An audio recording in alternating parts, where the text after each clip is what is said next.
¿Es usted una de esas madres, uno de esos padres que se desesperan porque no hay forma de que su hijo coja un libro que no sea de texto, que no sea de los de obligado repaso por el colegio? Le cuesta, ¿verdad?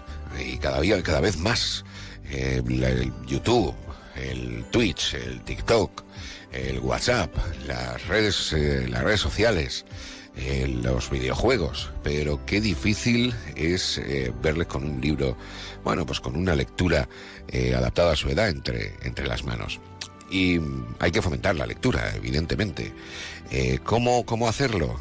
¿Hay que buscar un hueco en casa para fomentar la lectura? Pues es lo que le preguntamos hoy a Diana Fullor, nuestra experta de la Asociación Aragonesa de Psicopedagogía. Hola, Diana, ¿cómo estás? Muy buenas.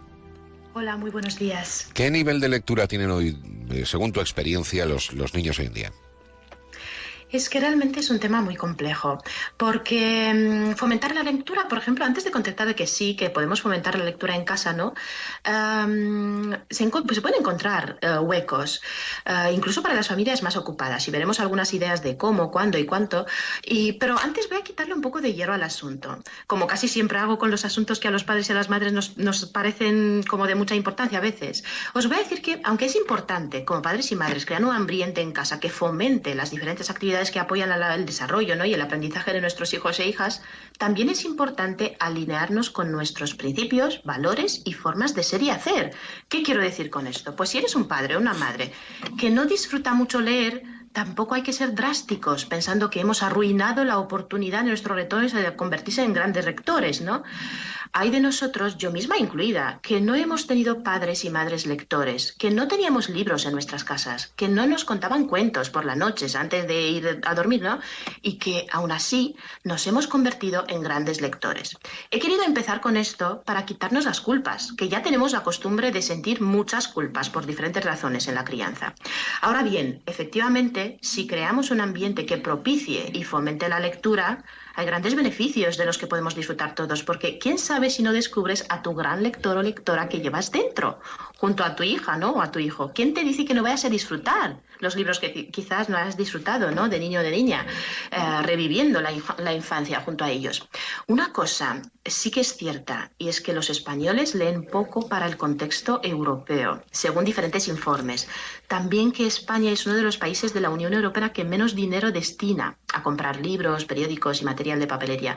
Entonces, puede que estos datos nos indican que la población puede presentar algunas carencias, ¿no?, a nivel de hábitos de lectura, empezando con los niños, ¿verdad? Entonces, pues hablando de esto, me preguntabas sobre el nivel de lectura, sí, ¿no?, de los niños. Pues hay algunas estadísticas de la UNESCO que nos indican que más de la mitad, por ejemplo, aproximadamente 6 de cada 10 de los niños y las niñas y adolescentes en el mundo no están alcanzando los niveles mínimos de competencia en lectura y tampoco en matemática. Eso es muchísimo. Y esto, por ejemplo, si lo corroboramos con las estadísticas del Instituto Nacional de Estadística, que nos revelan que España es el país europeo con más abandono temprano de la educación-formación entre los hombres jóvenes. Un poquito más del 20% el año pasado, y en las mujeres jóvenes un poco menos, alrededor del 12%.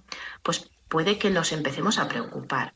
Hay muchos factores que contribuyen a estos datos y da para un debate realmente aparte, pero las madres y los padres debemos informarnos y prestar atención, ¿no?, a nuestros hijos e hijas para identificar cuanto antes un problema en el aprendizaje de la lectoescritura. ¿Qué diferencia hay? ¿Cómo distinguimos lo que es sencillamente una desmotivación? Al niño no le entusiasma la lectura, o un problema sencillamente de comprensión lectora. Porque al niño le ponemos a leer y le cuesta asimilar el contenido, pues tenemos otro problema diferente.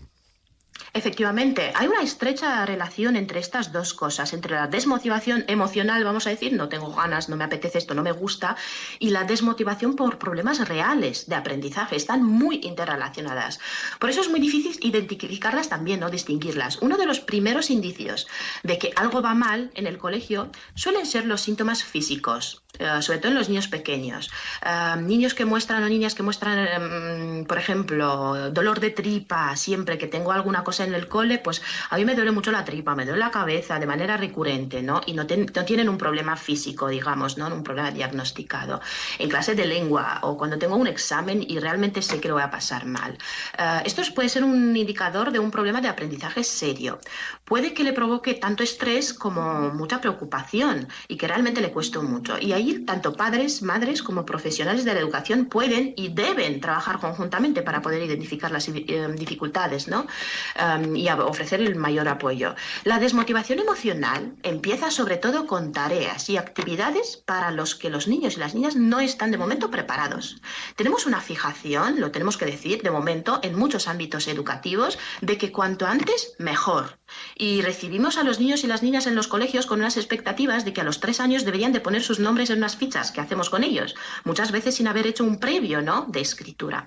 Y hoy en día hay suficientes datos científicos que nos indican que los cerebros no están preparados, en su gran mayoría, de abordar el tema de la lectoescritura antes de los 6 años. Esto es una realidad totalmente diferente a la que nos encontramos en los colegios. ¿Significa eso que no hay que leer antes a los niños, no?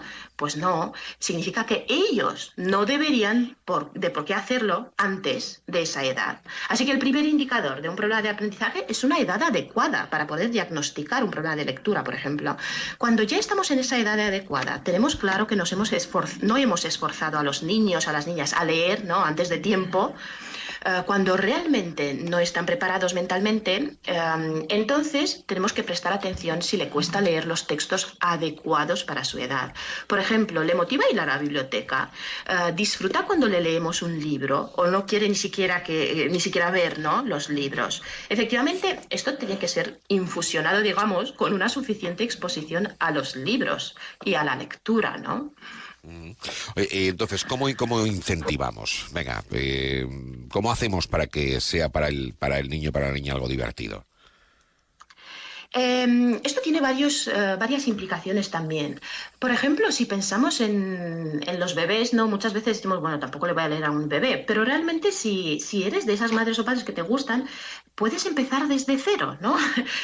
No tiene que tener tu niño una edad para poder empezar. Y luego también abrirles la mente a cuantos más idiomas y que escuchen. ¿Tiene que ver esto con la lectura? Pues realmente que el oído se acostumbra, ¿no?, a que es interesante, es importante en los libros tener referencias. Yo esto lo veo muchísimo porque tengo la gran suerte de colaborar con la editorial inglesa Usborne. Entonces mis clientes, efectivamente trabajamos solo la parte de inglés, pero puedo ver las etapas, ¿no?, los padres y las madres, también los centros que aconsejo, puedo ver diferentes etapas en los niños que disfrutan de libros diferentes en cada etapa.